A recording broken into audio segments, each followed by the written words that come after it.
மக்களே, big pass லைவ்ல நீங்க எதிர்பார்த்து கொண்டிருந்த அந்த ஒரு சம்பவம் தான் அரோரா வெர்சஸ் பார்வதிக்கான கேஸ் வந்திருக்கு.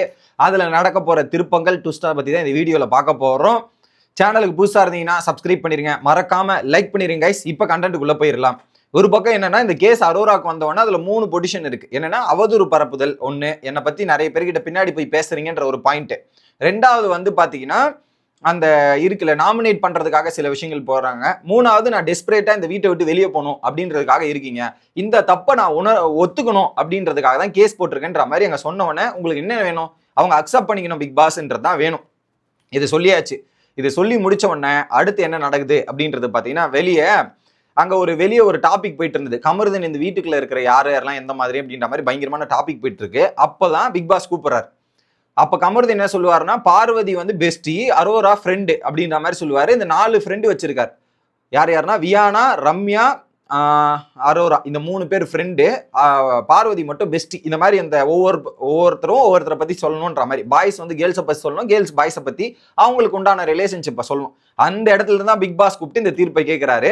இதை வந்து அரோரா டைரக்டா வந்து பாத்தீங்கன்னா விக்ரம் கிட்ட கொடுத்துட்டாங்க. விக்ரம் தான் நம்ம கரெக்டா இருப்பான், விக்ரம் அட்ரஸ் பண்ணுன்ற மாதிரி சொல்லிட்டு விக்ரம் கிட்ட கொடுக்குறாங்க. விக்ரம் எடுத்துட்டு போய் டைரக்டா பார்வதி கிட்ட சொல்லும் போது, அந்த கேஸை படிக்கும்போது, என் மனசுல இருக்கிறது எல்லாத்தையுமே நீ சொல்லிட்ட அப்படின்னா மாதிரி ஓப்பனா அட்மிட் பண்ணிட்டாங்க. அந்த இடத்துல ஓப்பனா அட்மிட் பண்ணவனே நீயே வாக்குமூலம் கொடுத்துட்ட. ஸோ அந்த கேஸை படிக்கும்போது என் மனசுல இருக்கிறத ஓப்பனா சொல்றீங்கன்னும் போது அப்பயே உங்களுக்கு இந்த ஒரு எண்ணம் இருக்குன்ற போது, அதுவும் ஆப்போசிட் வக்கீல் கிட்ட ரிஜிஸ்டர் பண்ணும்போதே முதல் லாஸ் ஆரம்பிச்சிச்சு பார்வதிக்கு அப்படின்றதான் பாயிண்ட். ரெண்டாவது கமருதீன் கேட்கிறான், இந்த கேஸ்ல நான் எப்பரா செயல்படுறதுன்ற மாதிரி விக்ரம் கிட்ட கேட்டோன்னே, நான் சாட்சியா செயல்படுறா சூப்பரா இருக்கும்ன்ற மாதிரி விக்ரம் சொன்னோன்னே, ஓஹோ இவன் சாட்சின்றான், அப்ப வேற மாதிரி பிளே பண்ணுவோம். கமருதீன் நீ தான் லாயர் வா அப்படின்ற மாதிரி பார்வதி என்ன பண்ண, விக்ரம் சாட்சின்னு சொன்னோடனே கமருதீன் லாயரா மாத்திட்டு பேச ஆரம்பிக்கிறாங்க. அப்போ வந்து பார்வதி சொல்றா, நிறைய விஷயங்களுக்கு இந்த விஷயத்துல உனக்கு தான் நிறைய எக்ஸ்பீரியன்ஸ் இருக்கு, நிறைய விஷயங்கள் இருக்கு, இதை வந்து நீ பேசுறா, ஓப்பன் அவுட் பண்ணு, தாராளமா எக்ஸ்பிளைன் பண்ணு, எக்ஸ்போஸ் பண்ணு அப்படின்ற மாதிரி பார்வதி அந்த இடத்துல சொல்லிடுறாங்களா. இதுக்கு நடுவுல சாண்ட்ராவா கமருதீனா டிஸ்கஷன் போது அதுல அரோரா தெளிவா இருக்காங்க. அடுத்து என்ன பண்றாங்க, பிக் பாஸ் நடுவுல வந்து யாருகிட்ட ஒரே ஒரு லாயரை தேர்ந்தெடுக்குன்னா இவ்வளவு நேரம் எடுப்பீங்க பார்வதி, லாயர் யாருன்றது தேர்ந்தெடுத்து முடிவு சொல்லுங்க, இவ்வளவு நேரம் டிலே பண்ணாதீங்க, சீக்கிரம் வாங்கன்ற மாதிரி பார்வதியே சொல்றாரு. அடுத்து என்ன பண்றாங்க, கமருதீன் கேட்டவொடனே, நான் விட்னஸா இருக்கேன், இந்த கேஸை வந்து விட்னஸா இருந்தாதான் நல்லா இருக்கும், இது இப்படி பண்ண வேண்டாம் அப்படின்ற மாதிரி. கமருதீன் ஸ்டார்டிங்லேயே கான்ஃபிடென்ட் இல்லை, இந்த கேஸை நம்ம சரியா பண்ணுவோமா மாட்டோமான்ற கான்ஃபிடென்ட் ஸ்டார்டிங்லேயே அடிபட்டுருச்சு. ஏன்னா விக்ரம் வேற சாட்சின்னு சொல்லிட்டான். ஏன்னா இதுல நம்ம வேற இருக்கும், இதுல நம்ம வஜ்ஜா போயிட்டு ஒழுங்கா லாயரா போயிட்டு ஒழுங்கா பாதிப்போமா பண்ணுவோமா அப்படின்ற மாதிரி தெரியல அப்படின்ற ஒரு டிஸ்கஷன் போதுல, அதனால யோசிச்சுட்டு இருக்காரு போல கமருதீன். அடுத்து என்ன பண்றாங்க, பேசாம நீ எஃப்ஜேவை ட்ரை பண்றியா பாரு, நான் செட் ஆக மாட்டேன், எஃப்ஜே கூட ட்ரை பண்ணினா பக்காவா இருக்கும்ன்ற மாதிரி சொன்னோன்னே யோசிச்சுட்டு இருக்கான். நான் சாட்சியா வந்து பல விஷயங்கள் சொல்றேன், இப்படி பண்ணா கொஞ்சம் கஷ்டமா இருக்கும்ன்ற மாதிரி சொல்றான். அப்படியே டைலமால இருக்காங்க பார்வதி. அதுக்கப்புறம் எஃப்ஜே வரான், கேட்குறான் எஃப்ஜே கிட்ட கொடுக்கலாமா வேணாமன் போது, நானே முடிவு எடுத்துக்கிறேன்ற மாதிரி பார்வதி முடிவு எடுக்கிறேன்ற பேர்ல ஃபைனலா கமருதீன் வந்து நானே பண்றேன், இட் வாஸ் ஓகே சூப்பர், நானே பண்றேன் இட் வாஸ் ஓகே அப்படின்ற மாதிரி ஓப்பனா போட்டு உடைக்கிறான் கமருதீன். எனக்கு ஓகே தான் அப்படின்றத சொல்றான். சொல்லி முடிச்சுட்டு கேஸ் அனௌன்ஸ் பண்ண உடனே கனியை தேர்ந்தெடுக்கிறாங்க. இந்த சைடு சாண்ட்ரா, அதுல வந்து மற்ற 2 பேர் வந்து சபரி மற்றும் சுபிக்ஷா. இதுல கனி வந்து ஒரு பயங்கரமான தீர்ப்பு கொடுப்பாங்க, இதெல்லாம் கொண்டு வாங்கன்னு முடிவு எடுத்தாச்சு. இந்த பக்கம் சாண்ட்ரா, ஆல்ரெடி இந்த கேஸ் வந்து not Arora versus Parvathy, it is because of Kani versus Sandra அப்படின்றது தான் இதோட முழு கேஸுமே அப்படின்றது தான் நான் பார்க்குறேன். அதில் வேகப்பட்ட சம்பவங்கள், தரமான இதுகள்லாம் வரப்போகுது அப்படின்றது தெரியுது. இந்த கேஸ் ஆரம்பிச்சோன்னே சாட்சிகள் ரெடி பண்ணோன்ற மாதிரி வினோத்தை சாட்சி கூப்பிடணுன்ற மாதிரி பார்வதி பிளான் பண்ணுறாங்க. ஸோ ஒரு பக்கம் வினோத்துக்கு வந்து கமருதீனா அரோராவானா, வினோத் வந்து கமருதீன் பக்கம் தான் ஸ்டாண்ட் பண்ணுவான், அரோரா பக்கம் ஸ்டாண்ட் பண்ண மாட்டார் அப்படின்றது தான். ஃபர்ஸ்ட் போயிட்டு சாட்சியா கேட்குறாங்க வினோத்தை, என்ன வினோத்தனா வந்து பேசுறியா, அதெல்லாம் சொல்றியா, அவர் உங்ககிட்ட என்ன பேசினாரு, எது பேசினாரு, பார்வதி பொசசிவா ஃபீல் பண்ணாங்களா, இதை பண்ணாங்களா நீங்க சொல்லணும் அப்படின்ற மாதிரி கேட்கிறாரு. ஸோ சொல்லி கொடுக்கல, வினோத் கிட்ட இருந்து இன்ஃபர்மேஷன் தான் விக்ரம் வாங்க ட்ரை பண்றான். அப்போ ஓகே அப்படின்னு நான் சொல்றேன். அதுக்கப்புறம் அங்க இதுல வேற பார்வதி ஒரு டைலாக், எந்த சாட்சிகள் எந்த பக்கம் வேணாலும் பேசிக்கலாம் அப்படின்றத ஓப்பனா சொல்லிட்டாங்க. இது சொல்லி முடிச்சிட்டாங்களா, எந்த பக்கம் வேணாலும் சாட்சிகள் சொல்லலான்ற மாதிரி சொல்லி முடிச்சாச்சு. அடுத்து என்ன பண்றாங்க, டைரக்டா போயிட்டு வியானா கிட்ட கேட்கறாங்க, நாமினேஷன் டிஸ்கஸ் பண்ணது உங்ககிட்ட வந்து சொன்னாங்களான்னு போது, நான் ஓப்பனா சொல்லிடுவேன், நாமினேஷன் இந்த பாயிண்ட் அந்த பாயிண்ட் நான் ஓப்பனா சொல்லிடுவேன், எனக்கு எல்லாமே தெரிஞ்சிடும், அவங்க என்ன பேசினாங்க எது பேசினாங்க நான் சொல்லிடுறேன்ற மாதிரி வியானாவும் அந்த இடத்துல பாயிண்ட் நான் சொல்ல ரெடி அப்படின்றத ஒத்துக்கிட்டாங்க.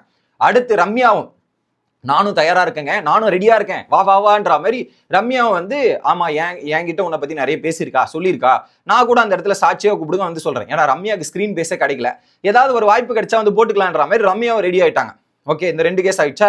3வது ஆதிரி வந்து சாட்சிக்கு, ஆமா அந்த டாஸ்க்ல வந்து பர்சனல் அந்த பெட்ரூம்ல நோண்டி பார்க்காத, பெட்டை நோண்டி பார்க்க, ரேக்கை நோண்டி பார்த்துட்டு பல ரகசியங்கள் இருக்கான்ற மாதிரி சொன்னா நிறைய விஷயங்கள் இருந்தது, அதையும் பர்சனலா தான் அட்டாக் பண்ணேன் நான் சொல்றேன்ற மாதிரி இந்த 3 சாட்சிகள் ரெடி ஆயாச்சு. இப்ப அடுத்து என்ன பண்றாங்க, இவரு யாரு விக்ரம் போயிட்டு அரோரா கிட்ட சொல்றாரு, வினோத் நமக்கு சாட்சி சொல்ல மாட்டாரு, நமக்கான விஷயங்கள்லாம் வச்சு லாக் பண்ணலான்ற மாதிரி இங்க டிஸ்கஷன் போகுது. வெளியே கார்டன் ஏரியால பார்வதி மற்றும் கமருதீன் டிஸ்கஸ் பண்ணும்போது என்ன பண்றாங்கன்னா, நம்ம ஃபர்ஸ்ட் இந்த ஆப்ஷனை ட்ரை பண்ணலாம், கேஸ் நம்ம பக்கம் சாதகமா வரலனா we filed guilty your honour அப்படின்ற மாதிரி நம்ம பழிய வாங்கிட்டு கமருதீன் மேல போட்டு இப்படி போயிடலாம், இப்படி நம்ம தப்பு வாங்கிக்கலாம் அப்படின்ற மாதிரி சொல்றாங்க. இப்படி மட்டும் தப்பு வாங்கினானா அரோரா ஜெயிச்சிட்டானா அது அரோராக்கு பாசிட்டிவா போயிடும், இவங்களுக்கு நெகட்டிவா போயிடும் அப்படின்றது இவங்களுக்கு புரியல. அங்க எஃப்ஜே பண்ண கேஸ் வேற, எஃப்ஜே வந்து வெளியே இருந்து ஆதிரி வந்து ஒரு சம்பவம் பண்றா, அதனால எஃப்ஜே இப்படி பண்ணிட்டு போயிட்டான். ஆனா இந்த இடத்துல நீங்க இப்படி ஸ்மார்ட் பிளேன்றது பண்ணீங்கன்னா அது உங்களுக்கே ரிவர்ஸ் ஆகி உங்களுக்கு ஆப்படிச்சிரும்ன்றதான் நான் எதிர்பார்க்கிறேன். இது ஒரு பக்கம் பயங்கரமான ஹைலைட். அடுத்து என்ன பண்றாங்க, பேசாம என்ன பண்ணுவோம் இப்படி சொல்லலான்ற மாதிரி கமருதீன் சொல்றாரு, பார்வதிக்கும் எனக்கும் ஒரு நல்ல ஃபீலிங்ஸ் இருக்கு, கமருதீன் வந்து பார்வதி கிட்டையும் அரோரா கிட்டையும் ஒரே மாதிரி தான் பழகிட்டு இருந்தான், அதோட இது வந்து பிடிக்காமல் பார்வதிக்கு ஒரு விஷயம் இப்படி ஆயிடுச்சு, அவங்க பழகிறது பிடிக்காம இப்படி ஆயிட்டாங்க பார்வதினும் போது, இப்படி சொல்லாதரா காதல் உணர்ச்சியில் இருந்தேன், இப்படி காதல் உணர்ச்சியில் இருந்தேன்ற மாதிரி சொல்றான்ற மாதிரி பார்வதி பாயிண்ட் எடுத்து கொடுக்குறாங்க. இப்போ நேத்தே இந்த பார்வதிக்கு அந்த லவ் ஆங்கிள் பண்றாங்கன்னு சொன்னா அப்ப காதல் இல்லை, காதல் உணர்ச்சி இல்லை அப்போ. ஆனா இன்னைக்கு மட்டும் இந்த கேஸை ஜெயிக்கணுன்றதுக்காக உணர்ச்சி வரும். ஒரு கேஸ் ஜெயிக்கணும்னா உணர்ச்சி போயிடும், இன்னொரு கேஸ் ஜெயிக்கணும்னா உணர்ச்சி சட்டுன்னு உடம்புல புந்து காதல் உணர்ச்சியில் பேபே அப்படிங்கிற மாதிரி பேசுவாங்க போல இருக்கு. ஸோ இது எவ்வளவு கேவலமா இருக்கு பாத்தீங்களா? இதை நடக்கும் போது பார்த்தா எஃப்ஜே எடா பாவடா நீ எஃப்ஜே, நேத்து நீ தானே கேஸ் ஜெயிச்சிருக்கணும், இப்ப பாத்தீங்களா காதல் உணர்ச்சி எப்ப சர்லுன்னு போகுது. எஃப்ஜேக்கு நடந்த ஒரு பெரிய அநியாயம் இதுல எனக்கு புரியல. காதல் உணர்ச்சி நீங்க எடுத்துன்னு போய் பேசுங்க, எடுத்துன்னு போய் கேஸ்ல சொல்லுங்க, அப்படி சொன்னீங்கன்னா எஃப்ஜேக்கு கிடைச்ச வெற்றி தான். அரோரா தோக்கறால ஜெயிக்கிறாலே மேட்டர் கிடையாது, ஆனா எஃப்ஜே ஜெயிச்சிருவான். நீங்க சொன்னது எஃப்ஜே உங்க வாய் மூலியமா ஸ்டேட்மெண்ட் கொடுத்தீங்கன்னா எஃப்ஜேக்கான வெற்றி தான், அது பார்வதிக்கான வெற்றியா கிடையாது. அவங்களே தனக்கு தானே ஆப்பு வைத்துக் கொள்வார்கள் அப்படின்றது தாராளமாக எதிர்பார்க்கப்படுகிறது. இதுல கமருதீனுக்கு கான்பிடென்ட் இல்லாம போயிட்டு அவரே வாயை விட்டு பல விஷயங்களை மாட்டிக்க போறாரு அப்படின்றதுதான்.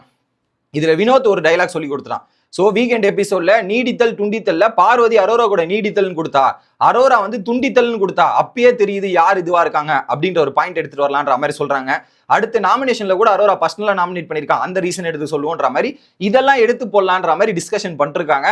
ஸோ இதுல அரோராக்கு ஒரு பயம், கமருதீனுக்கு என்னை பத்தி நிறைய விஷயங்கள் தெரியும், அதெல்லாத்தையும் எடுத்து பேச போறான், அதெல்லாம் எடுத்து சொல்ல போறான்ற மாதிரி பயந்துட்டு இருக்காங்க. பார்ப்போம், this will be quite interesting case அப்படின்ற மாதிரி தான் நான் பாக்குறேன். இதுல அரோரா பார்வதியோட வெற்றியை விட கனி விசஸ் சாண்ட்ராவோட வெற்றி முக்கியம். ஏன்னா காலையில இது ஒரு 2-3 வாரமாவே அப்படியே புகஞ்சிட்டு இருக்கு இந்த ஒரு பகை, எப்ப வெடிக்கும்னு காத்துட்டு இருக்கு. இது ஜட்ஜ்மெண்ட்ல வந்து வெடிச்சா இன்னும் தரமாகவும் சூப்பராகவும் இருக்கும் அப்படின்றத சொல்லிக்கிட்டே வீடியோ முடிக்கிறேன். Bye guys.